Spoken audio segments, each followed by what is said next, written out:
Hello Tabora, jiji lililobarikiwa asali na ukarimu wa watu. Karibu kwenye mitano ya nguvu ya ZVP Online. Hili ni tukio la kihistoria linalofanyika kila mwaka kwa ajili ya kusherehekea mafanikio ya ZVP Online kwa wadau na wafuatiliaji wake. Hapa utapata burudani safi za kaswida kutoka kwa waimbaji wenye level za kimataifa, na wazungumzia Huraira Classic Tanzania kutoka Dar es Salaam, pamoja na kupata nasaha kutoka kwa masheikh mbalimbali nchini, chakula, vinywaji na burudani nyingi mbalimbali. Huu ni mtoko uliokamilika kwa ajili ya familia, ndugu, jamaa na marafiki kuja kuenjoy na kujifunza. Ni tarehe 13 ya mwezi wa 9 2024 kwenye ukumbi wa Citizen Hall Tabora mjini, kuanzia saa 1 kamili za jioni mpaka saa 6 kamili za usiku. Kwa kiingilio cha VVIP 50,000, VIP 30,000 na kawaida ni shilingi 20,000 tu. Usipange kukosa hii. Chukua tiketi yako mapema kuepuka usumbufu wa siku za mwisho. Mitano ya nguvu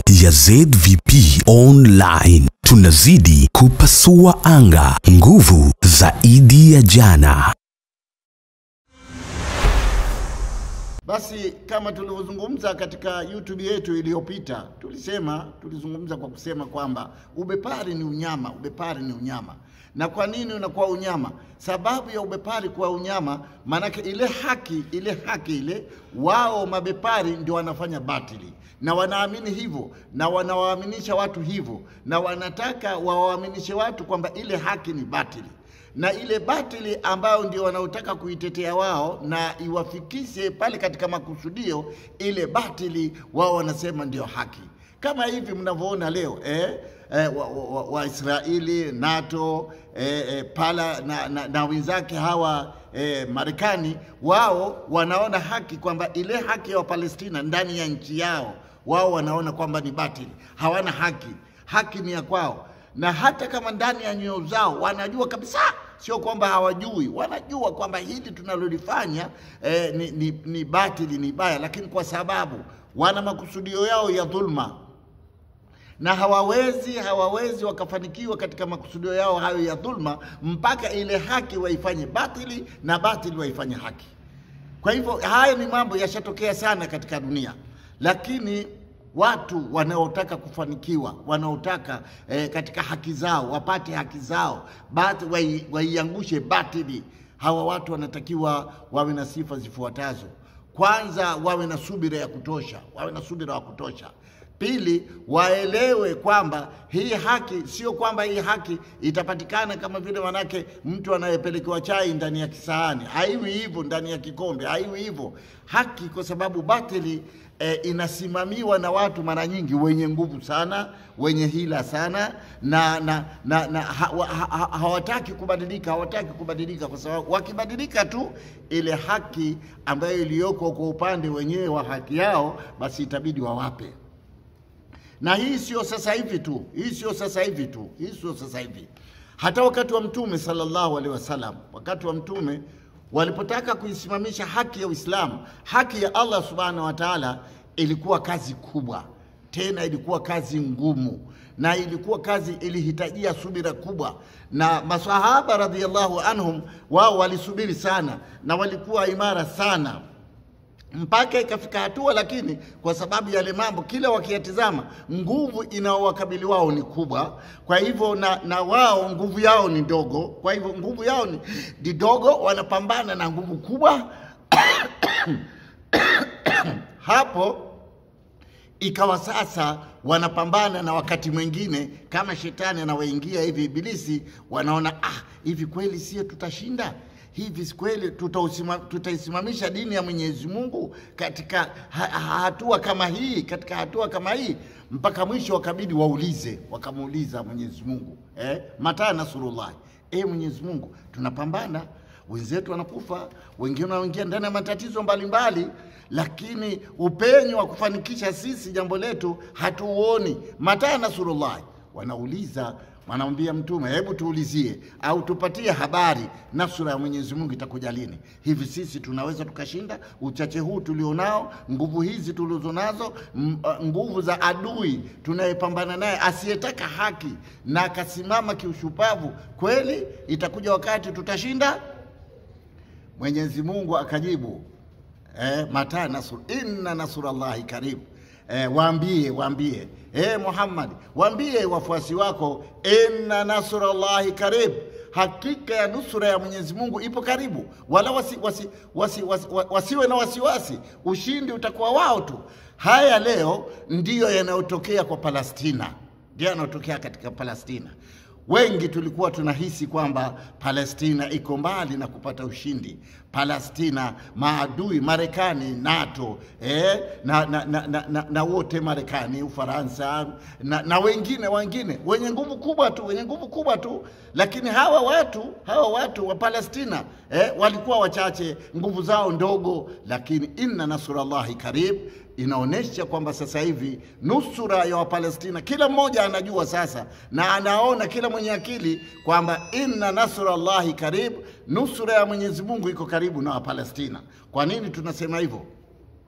Netanyahu huyu ni bepari mkubwa na hataki haki, na hata kama tumeona sisi wenyewe, hata kama watu wake, raia zake wanamwambia kwamba hapana bwana, sasa hapa ushindi haupo tena, na tunaona kwamba tunaumia, watu wetu wanaumia, na njia iliyopatikana sasa hivi ya kusema watu wazungumze, wakishazungumza haki itendeke na watu wetu wasalimike na vita. Lakini Netanyahu na grupu lake wote wamekaa kwenye batili. Ile batili wao wanaona haki na haki wanaona batili, hawakubali.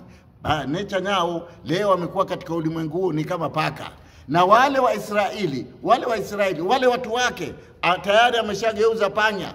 Walianza kuingia ndani ya mashimo na kuishi ndani ya mashimo na wakasubiri, lakini sasa pamoja na kuingia ndani ya mashimo, sasa mauti na matatizo yanajia huko. Kwa hivyo panya sasa, hawa mapanya wa Israeli, Netanyahu paka, sasa wa Israeli wameamka na wanamwambia Netanyahu kwamba hapana, hatuoni kwamba wewe utatupa mafanikio. Na wao walitaka vile walikuwa upande wa Netanyahu kumsaidia ili ile batili itoke katika mikono ya watu wa haki iingie kwao. Lakini kila walipotizama sasa hivi mpaka wamelala ndani ya mashimo, yani ni paka kamili. Netanyahu bado yuko katika msimamo wake ule, anataka aipindue haki ili muradi aitawale Palestina iwe yake yeye, na dhamiri ndio kasema kabisa tuwamalize wa Palestina wote, kwa sababu wa Palestina kama hawakumalizika ile nchi ataipataje? Na ina wenyewe. Kwa hivyo programu yao ni kuimaliza Palestina yote. Wakishaimaliza Palestina, halafu sasa wao wakae pale, wachukue zile mali za pale, mafuta, dizeli na mambo mengine, wao iwe nchi yao. Lakini Allah subhanahu wa ta'ala, kama yale aliyoyafanya wakati ambao Mtume sallallahu alaihi wasallam shida imeshakuwa kubwa, lakini Allah akamwambia inna nasrullahi karib, hakika nusura ya Mwenyezi Mungu iko karibu. Na sasa hivi tunaona waziwazi ukaidi aliofanya Netanyahu kwa kutaka kuchukua ardhi ya watu. Huu ukaidi sasa unakataliwa mpaka na watu wake, kwa sababu watu wake pia washajua kwamba dalili ya ushindi haipo tena. Kwa hivyo wanaona tukimkubalia huyu sisi kwa kusema kweli atatumaliza, tutamalizika kwenye mashimo humu tulimo, na lile tunalolitaka ya kuitawala wa Palestina pia hilo halitopatikana. Kwa hivyo tunaona sasa wanaandamana Mayahudi dunia nzima, wako Tel Aviv kule, washaandamana, wanamwambia kiongozi wao huyo dhalimu Netanyahu, wanamwambia hatuyawezi tena maisha ya upanya sisi kukaa ndani ya mashimo, hatuwezi sisi sasa kuvumilia watu wetu wanauliwa. Wewe unasema utawatoa, lakini kila tukitizama wanauliwa tu, wanakufa, wewe unakuja kutuonesha maiti. Hii sasa hatukubali tena. Kwa hivyo sasa tayari washakataa Waisraeli washakataa sasa, na washamkatalia Netanyahu na genge lake la madhalimu, washamkatalia, na kwamba sasa inakuja ile ya Mwenyezi Mungu iliyotokea mpaka Waislamu wakaulizana mata nasrullahi. Leo tayari tunaiona wazi wazi inakuja kwa Wapalestina, kama vile walivyokuwa wakiuliza nusura tutapata lini sisi, zaidi ya miaka 40, zaidi ya miaka 70 sisi tunapambana tu, mata nasrullahi ya Allah. Basi Allah alishawajibu sasa, hatua tuliofika sasa, yani Allah ametoa jawabu, inna nasrullahi karibu, nusura ya Palestina sasa ipo karibu, na tunatarajia udhalimu wa Netanyahu naye ataanguka tu, kwa sababu maandamano yameshakuwa, na tulisema hapo nyuma hawawezi kuwa na subira kama wa Palestina, hawawezi. Utakuwa vipi na subira na mali unaogombania si yako? Wa Palestina wanapata subira kwa sababu ile ardhi wanayogombania ni yao, hawana pengine pa kwenda, hawana pa kukimbilia. Kwa hivyo lazima walete subira mpaka nchi yao waipate. Lakini Mayahudi sio nchi yao, wana sehemu yao pale, wanataka kuiba, wanataka kuchukua kwa nguvu. Kwa hivyo sasa hivi na wao tayari matatizo yameshaingia, na tunatarajia ikiwa Netanyahu ataleta ukaidi, yani Wayahudi sasa waendelee kuwa na maisha ya kipanya, wawe wachukuliwe kidogo kidogo, kwa sababu yale mateka ameshaambiwa sasa, wameshatamka wa Palestina, kama ikiwa atavamia. Tizama mambo yalipofikia, inna nasrullahi karib, hakika nusura ya Mwenyezi Mungu iko karibu. Walifikiria kwamba na Netanyahu hii ndio ilikuwa fikra yake, kwa sababu hawawaui, basi sisi tutapambana hivyo hivyo mpaka tutawafika wao, tutawaua, tuchukue mateka wetu.